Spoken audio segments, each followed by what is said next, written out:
All right. Good afternoon, everyone. I'm very pleased to have so many people interested in attending our character-based code public draft presentation, and I'd like to introduce our consultants from TPUDC out of Franklin, Tennessee, and I'll just go ahead and turn it over to Bill Wright. And Bill, take it away. All right. How are you guys today? Thanks for joining us. We're doing screen share here, and so you're not seeing me, but we got the presentation better than looking at me, I think. We're here to talk about the public draft of the character-based code for Monroe. And so we got a little slideshow and we'll run through it.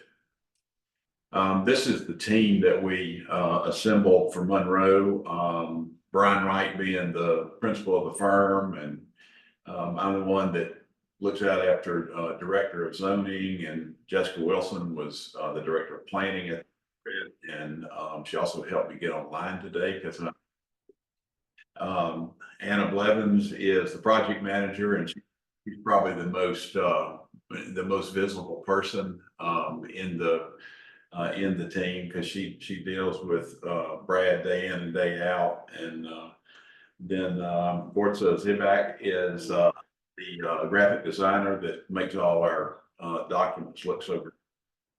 And then we also had an illustrator that was that worked with us at Charette named Jay Jason. He's actually out of Pittsburgh.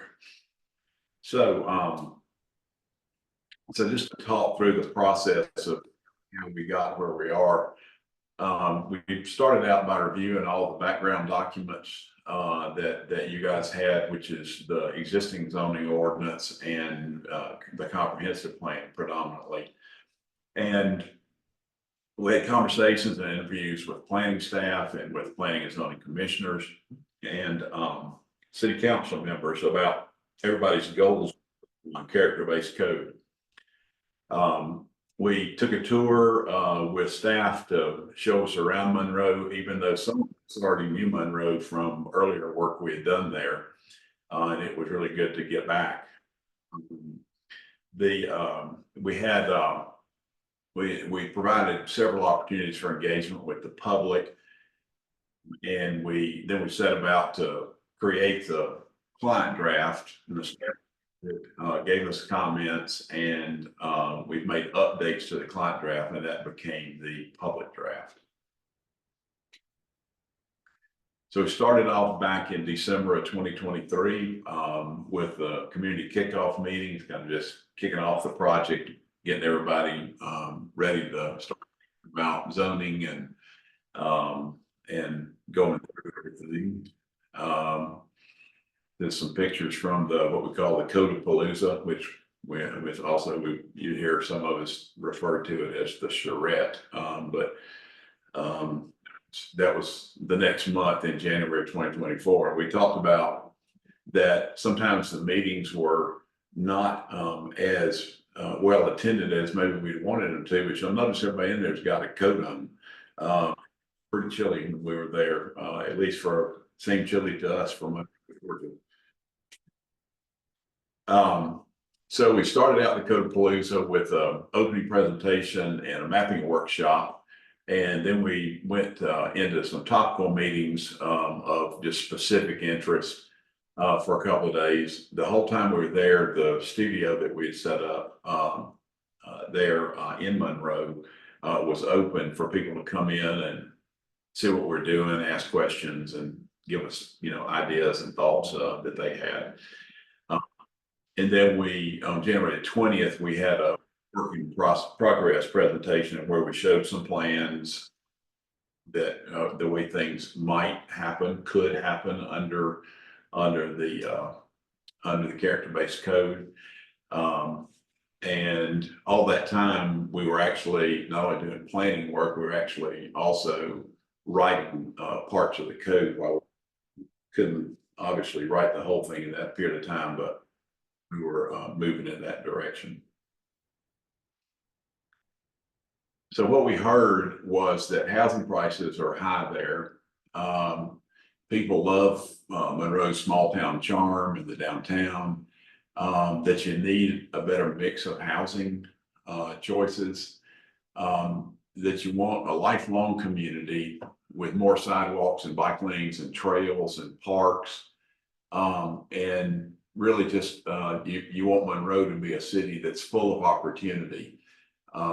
There were comments about having additional recreational opportunities, and I think everybody's focused on preserving the city's mill history. And you'll see it pop up in some of the things we'll show you in a little bit. We do just a really quick little thing we call zoning 101. It really is, a lot of people just don't know what zoning does. And the first thing it does is it implements the vision of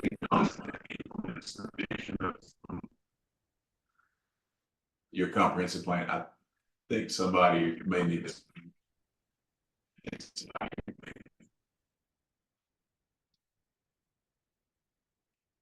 So it implements the vision of the comp plan. It groups land into different zones or districts, and it has regulations about what you can build and what uses can occur in each zone or district. But the thing that sometimes people are confused about, it doesn't cause anything to be built. It just says what can be built and what uses happen in each district. So just with that background, we're just going to go through some slides about the public draft of the character-based code. It's set up as a new article that will become part of your zoning code. And it just plugs right into the existing zoning code.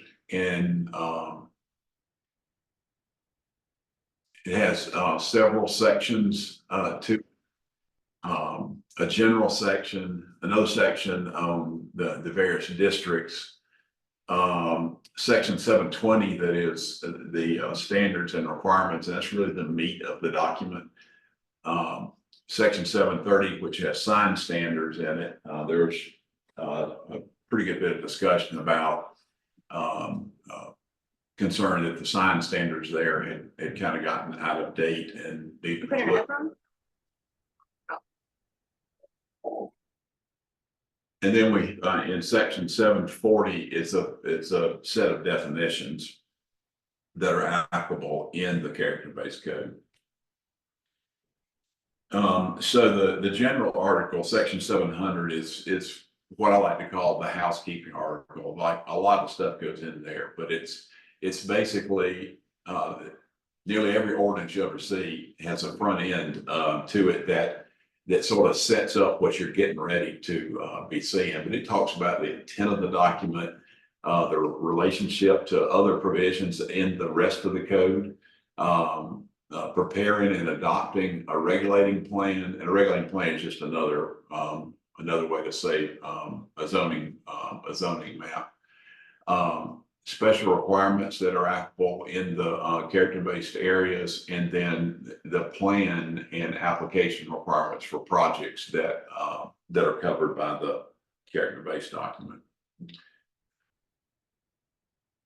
So the section 710, it just sets up these character districts, and we'll run through what they are in a second specifically, but that's what this section is all about. Just tells you what the new character districts are and special districts. So the first character district is the CD3 neighborhood district, and it's predominantly residential. A single family house is the predominant building type in this district. So it has medium to deep front setbacks and medium to wide side setbacks. It has thoroughfares that have curbs and may have sidewalks and or street trees. And it has medium to large blocks. And we talk about the size of blocks because the whole idea of a character-based code is to make sure that it focuses on pedestrians throughout every regulation it has. And one of the things that makes a district much more pedestrian friendly is for it to have blocks that aren't too big to walk. If you have blocks that are too big to walk, people don't walk. The next district is the CD4 Neighborhood General District. Nope, Neighborhood Center District. And it's a medium intensity area. It has a mix of building types and uses. It has medium or shallow front setbacks, and it has no minimum side setbacks. So as you see in the illustration here, some of those buildings are actually nearly touching. Sometimes they do actually touch. And it's just a kind of a midpoint between the CD3 suburban district, neighborhood district, and what we'll see in the next one, which is the most urban. And this is kind of right in the middle of all that. So it has medium or shallow. I've already said it has medium front setbacks and no minimum side setbacks. This area has thoroughfares with curbs and sidewalks and street trees. And again, we focus on it having medium-sized blocks. The CD5 Urban Center, this is essentially your downtown area. And it's the most intense development area that you have in Monroe. Has a different, mix of different building types and uses. The buildings are brought up close to the sidewalk. It has variable private landscaping where there's room for it. There's not a whole lot of room for landscaping when you bring the buildings up to the sidewalk, but it has thoroughfares and sidewalks, again, street lights. The trees are regularly spaced, the street trees. And again, we focus on it being an area that has medium-sized blocks. So we mentioned earlier that everybody was interested in preserving the existing mill buildings. And so we decided that what we needed to do was create a special district for those. And not only for the mill buildings themselves, but the area surrounding them. It has the potential to be a really, really just, I don't know how to say it, but a really cool character up there. There are other places sort of similar in the country that, sometimes this special district that is built around what used to be like a light industrial place or even a heavier industrial place. It ends up being kind of the place where people love to go. So, and I think y'all already figured that out. It's why you brought up the idea of keeping the mill buildings. So it'll be a medium intensity area. It'll have a mix of different building types. There'll be some residential, some retail, some office, and then light industrial and light manufacturing uses. And those will all just complement each other like crazy. And, people that may be working in one of the buildings, one of the mill buildings that's been repurposed, excuse me, they may actually be able to live really close by and walk to their job every day. So that's the idea of it. And shops to a limited extent. So offices and just a general good mix of different uses. Medium to shallow front setbacks. In the newer development there, it would have narrower side setbacks, but the parts of the district that are the existing mill buildings, they already set apart from other places with bigger setbacks, and we're not proposing that those be moved anywhere. Variable private landscaping, again, we try to have complete streets wherever there's a possibility to do that. And those are, streets that are have curbs and sidewalks, street trees, and again, medium-sized blocks to make them easily walkable.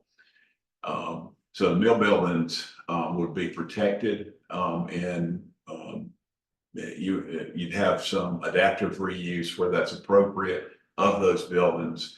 And then it would have compatible infill opportunities in the district as well. Then the final district is the civic district, and this is places that are designated for civic and public purposes.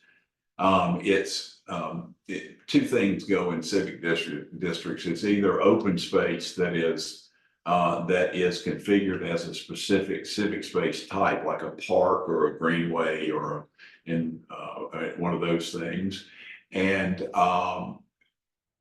then also civic buildings. Civic buildings being things like libraries and museums and places of assembly, either public or religious, and schools. And again, I said section 720 is kind of the meat of the document, and I'll just kind of show you just some examples of how that's all laid out. So it has lot and building standards in it. And those are standards. Some of the lot standards are things you're very familiar with. How much lot coverage can be used up by a building or an impervious surface. Things like the set. And then we also have building standards. Some of them are customary things that you're used to seeing, like the height of the building. But then we also have some facade standards that are there to enhance the intended character of each of the districts. We have building types. These aren't the only two types. This is there's an array of, I don't know, 6 or 7 maybe building types that range all the way from a small house all the way up to through a kind of a regular sized house to townhouse to those are all in here too. We just pulled up 2 pages to kind of show you how these were laid out. So it's got an illustration of the type, and then it has standards that are applicable to each type of building. Then we have private frontage types, and the private frontage is the space between the sidewalk and the front of the building. And so you have you see down the side there are 4 examples there. There are other private frontage types in the document as well, but like a porch, it provides that it's a planted frontage and it's got a porch on the front of the house, and you may have a fence that is also included with it in this illustration or in this photograph right here. You see that's actually a porch frontage with a fence frontage. And then the one that's down on the corner there is just a porch frontage. Doesn't have the fence frontage with it. The most important part of the character-based code for Monroe and for anywhere else is the private frontage. It's the thing that makes, it's the way you interact with the buildings on the street, the pedestrian does. And it just, and people say, if you can get that private frontage right, if you really pay attention to it, get it right, it ends up being nearly everything else nearly just follows right in lockstep to make a great place. So we've talked a whole lot about standards and things that some new concepts, but we still have a use table and uses, what uses are allowed in each district. And this is just an example of a two-page spread of that. There are probably, I don't know, 10 pages of uses that are in each district, or a use that is allowed or not allowed, or maybe allowed with certain conditions attached to it and that sort of thing. People always ask, but what about the uses when we start talking about character? And the uses are still here. Has parking standards, and they're based on what use a particular lot is being put to.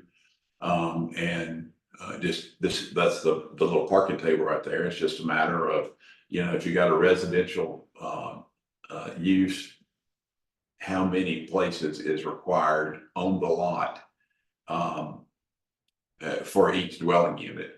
And similarly, the office functions and the commercial functions are calculated based on square footage.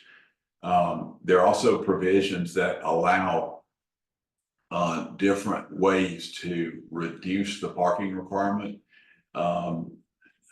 Just all across the country, the past 40 years, we've sort of been over parking everywhere. If you go out to one of the big box discount stores, you'll see an enormous parking lot that stays maybe 20% occupied most of the time, except on Black Friday or right around Christmas. And even then, a lot of the shopping malls and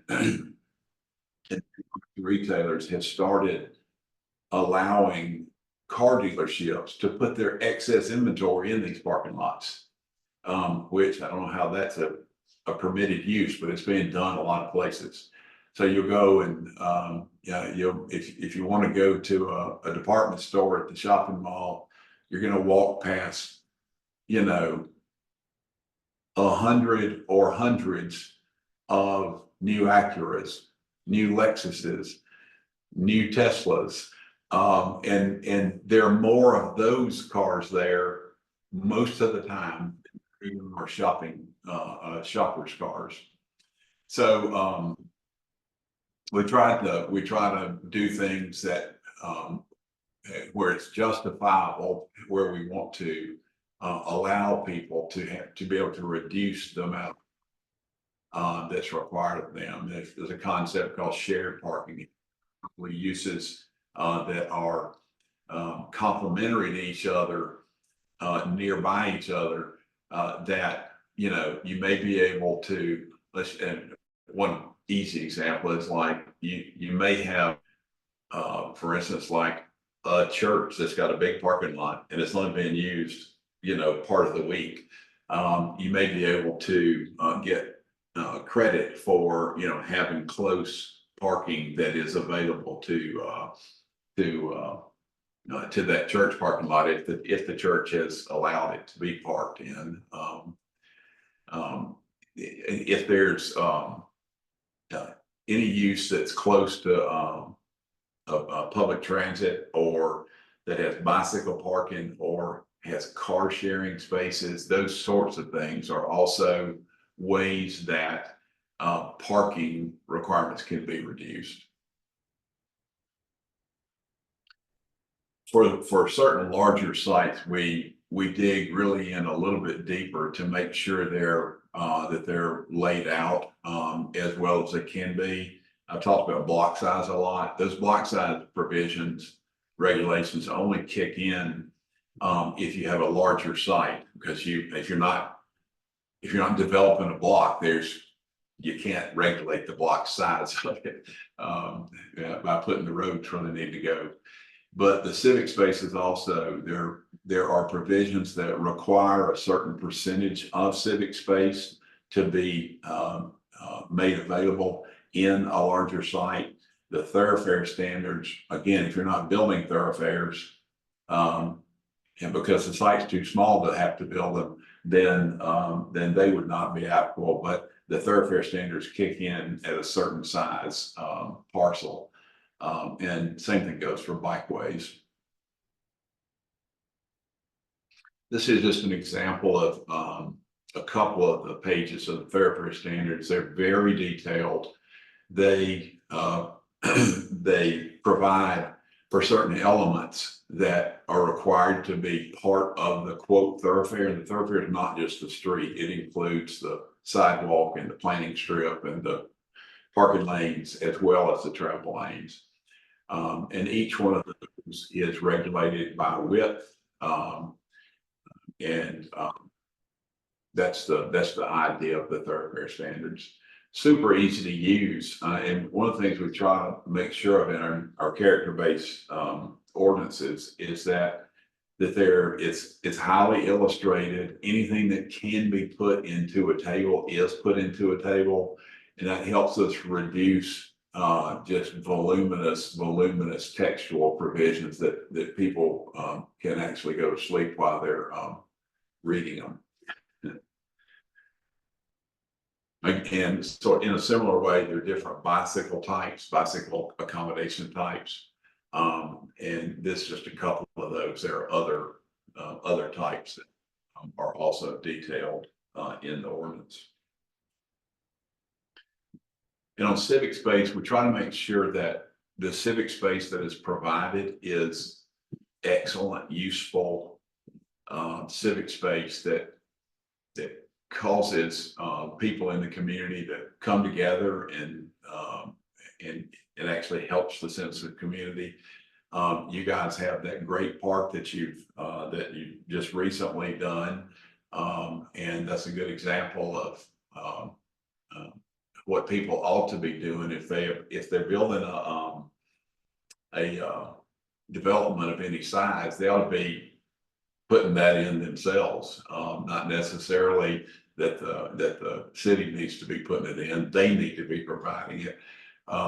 So again, different types of civic space. A square, which is well, it's a square. It typically is landscaped.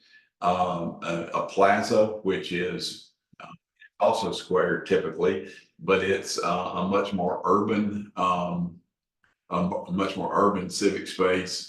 And typically, even though this is shown as being green in this illustration, typically it would be a more hardscaped sort of civic space that you see them in some larger cities. You certainly see them in tiny little cities. If you've been able to go to Europe and see those. Where there might be a fountain in the middle. Again, playgrounds for kids, the sports field or sports courts are an important thing as well. And we've provided for those. So just to show you how this works for just any given character district. The regulations are set out again so that hopefully they're very easy to use, and that at least 90% of the requirements are laid out or at least referenced in what we call a multiple page table. And we only call it that because we don't know what else to call it, but it's got most of the standards in one easy place. If somebody knows they're in CD4 neighborhood center district, they pop it open, they see this, and it can lead them right to where they can understand what what they want to do is allowed in the district. It's got it's again those renderings that you've seen already, illustrations of sort of what the character is of the place, general description of the district. The block sizes we talked about, again, only applicable if it's on a bigger site. The private frontage types. The private frontage types that are allowed, the civic types that are allowed in that district. The permitted uses are just referred to because you wouldn't want to stuff in a 10-page section here that is then going to have to be repeated over in the uses table itself. And I was supposed to be going down like this all the way through these. rather than just talking. Again, the lot standards, just how wide a lot is, minimum and maximum, what percentage lot coverage is allowed, that a building needs to, we call it in front the street, so that you've actually got a front door that faces the street as opposed to some other direction somebody might thought was really cool to do back in 1960. Not that that wasn't a great time. That's when I grew up. Setbacks, encroachment types, things that are or are not allowed to encroach within the setbacks, the building standards, how many stories they can be, how tall the ceilings need to be, what sort of facades elements are allowed. Things like not permitting blank walls at the frontage. That if you have a blank brick wall that runs the length of a block, you don't have a good pedestrian experience. And so we try to focus on not having blank walls, and that we have facade openings or windows or doors or things like that, that also, so they just enhance the whole pedestrian experience, and give a character to the place. Roof types, certain roof types are appropriate in certain districts based on how urban or not urban they are. Typically, like a flat roof is a more urban thing to have, and that'd be allowed in the CD5 more urban district. But when you're in a typical neighborhood, you're going to see much more often. You're going to see gable roofs rather than pitched gable roofs, as opposed to a flat. Different building types, we talked about those, and each district allows or doesn't allow certain building types. Those tend to correspond to the uses that are also permitted. The vehicular parking requirements, where the parking needs to be, where a garage needs to be. Let's see. Off-street loading, which is a really important thing in a district that has a good bit of commercial function to it, and it needs place for the loading and unloading of trucks to happen. We just referenced the thoroughfare standards here, but again, we wouldn't want to have all that in here multiple times, because people then would start telling us that the documents have gotten too long.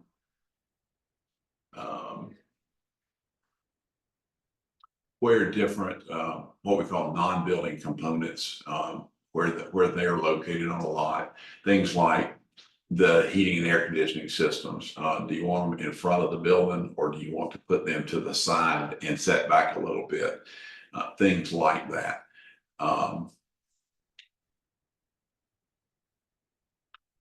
Has landscaping standards, kind of light landscaping standards. This particular district does not regulate landscaping. Sign standards that are just referred to. We haven't gotten to that article yet. What materials, fences, and walls should be made out of, what materials are not allowed. Street screens and screens. We talk about screens is basically some element of shrubbery or a hedge or a wall that prevents the view of something that you don't particularly want to be out there, taking all the attention away from the building. Where those are would otherwise be visible from the frontage, there are requirements that they be screened. What the screening is made of. And then we have a whole separate article on the sign standards that would be applicable in these character-based districts. These are just a couple of them. They are much more pedestrian focused than vehicular focused. You won't see any provisions in here for big billboards to be in, sitting in the middle of your downtown, because the way they're typically viewed is by pedestrians, and sort of bad signage ends up typically having a bad impact on the character of a place. And then finally, it's just a section of definitions, and we've used the definitions in your existing document to the extent that they were sufficient to be used. There are concepts in a character-based code that would not have been used in your old zoning ordinance or existing zoning ordinance. And so we've added things like the concept of a pedestrian shed, and that's just an area, how big an area a pedestrian is likely to walk, but it's not something you ever see in a conventional zoning ordinance. And then there were several uses that were not fully fleshed out in the existing ordinance that we pulled forward and tried to improve on making sure things that need to be defined were defined. So that brings us to the end and sort of kind of what the next steps are. The very first thing, we'd like to give people some directions on how to review the public draft. The very first thing you're going to do is make sure you got empty hands when you're reviewing it, and they need to be empty. You don't need to be making a bunch of comments or instant reactions until you've seen the document from the front to the end, because you won't understand, other than what I've said today, you won't understand how any provision relates to another provision, or what provisions are actually in the definitions, so that they actually make sense. One thing that we do is you'll notice that every defined term that we have will be capitalized. So if you see a capitalized term, it's a heads up. That's defined. It has a specific meaning. You need to probably go and look what the specific meaning is. So the second time you look at it, have a highlighter with you. You can, you start, making some indications that you want to think about something a little bit more with your highlighter. Then pull out your pencil on your next trip through, and then actually have comments that are committed to ink. So that's the way we look at a document. And we find, like when we first picked up your existing zoning ordinance to give it a look, we took this same approach. We actually looked at it, read it, thinking about it with no pen in our hand, because you can get crazy writing stuff down, and a lot of the things that you write down, it will end up being inapplicable once you figure out how it's all laid out. So the process going forward here, the public review period for the public draft, planning staff will be taking comments, and then they will forward those to us. If you got questions or comments, you can go to the website that you're looking at right there, the internet address there, and make your questions and comments there. The public comments are due by September 28th.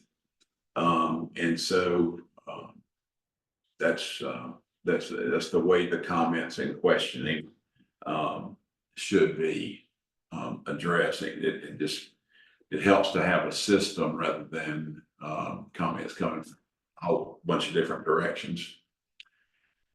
So here is where we are in the timeline. Like I said, we started back in December of last year. Codepalooza. Then we spent the spring and the summer writing the code. And now we're talking about the public draft. And once the comment period is over, those provisions will be, any changes will get made to the document to create what would be the final code that'll be considered in fall. So that's kind of where we are right now. And that is the end of the presentation. Hope we didn't run through too much or too fast. And that you maybe learned something about character-based codes. Monroe actually, Monroe is a place that has some fantastic leadership in doing excellent development. The people that you have, I mean, Monroe has the character it has because people have been interested always in taking care of it. And those, people have that interest, including any of you guys. It doesn't take somebody that has that as their job. There are people that are more focused on making sure that the city develops in a positive way. And you guys are blessed to have several of those in your midst. So that is the end of the presentation. Brad, do you have any final thoughts? No, I did want to say thank you, Bill, for your time this evening and conducting the presentation of the first draft of the character-based code. I do appreciate that very much. And thank you for the compliments too of the city leadership. And I do think the city is moving in the right direction. And this code, I think, is one of those components that's going to help the city realize its vision. I did want to also mention again, though, Bill had on his screen, the email was fbc-comment@monroega.gov. So we'll have that on our webpage tomorrow. And so we'll have that available. And right now, if you go to the form-based code page on the homepage at the top, there's a bar. You select that link at the top and go to the bottom of the page that it takes you to. The draft plan and the draft code are already there in a PDF. So if anyone wants to take a look at those and review it, they're already ready for you. We'll make some changes to that page because it was geared for the presentation tonight, but we'll make some changes that updates just some of the info, and we'll put the hyperlink to the email on there as well. But that's all I have. Thank you, Bill. Certainly. Thank you, guys. Thank you for everyone who attended this evening. I appreciate it.